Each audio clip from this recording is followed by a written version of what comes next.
Welcome.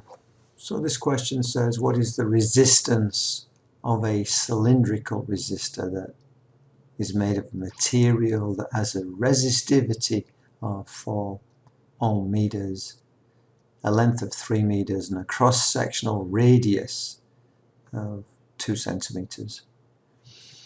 So remember that resistivity is like density and resistance is like mass. The resistance is about a sample, the resistivity is about a material. So in this case, the resistivity, rho, is equal to 4 ohm meters, and the length of this is 3 meters. And the cross-sectional area, well, we don't have the cross-sectional area, but we have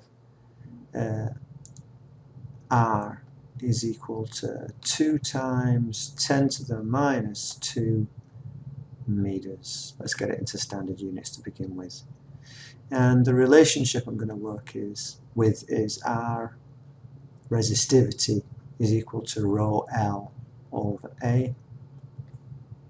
So if I start putting numbers in, my resistivity, which is what my resistance, which is what I want, R is equal to rho, which is 4, times L, which is 3, over A.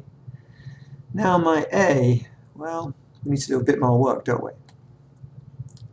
Rho L over A is rho L over, because it's a circular cross-section, it's pi times little r squared, where little r is the radius of the system.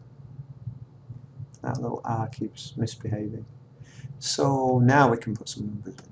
So we say this is going to be equal over pi times r squared. And so we have 2 times 10 to the minus 2 squared. So r is equal to 12 over pi times, this is squared, so that's going to be 4 times 10 to the minus 4. So R is equal to, let's get our calculator out, it's going to be 12 divided by pi, let's do that first, and then divide the answer by 4 second e to the minus 4. Enter. I'm getting 9,549 ohms. So there we have it. That's because I have a big long length and a quite small cross-sectional area. This is the area and it's just small.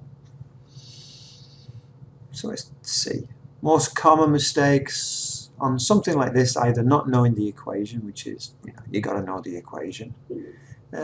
Next thing would be just taking that 2 centimeters and assuming that that was the area.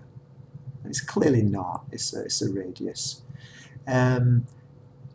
Taking the 2 centimeters as 2 square meters and using it, or taking the 2 centimeters as 2 times 10 to the minus 2 square meters is still not going to work. We have to recall the area of a circle is pi r squared. Area circle equals pi r squared. And then we have to be comfortable, working with units like this. Sounds easy, and a test, if you're not practiced, you'll make slips on it. So get practiced on these things. Make sure you know the equation and watch out. Remember, I'm a teacher. I could give you the area. I could give you the area in non-standard units, or I can give you the radius of a circle and have you work out the area. It's kind of like I'm not going to give you rho, L, and A in simple, straightforward units very, very often. So learn those things. There we have it.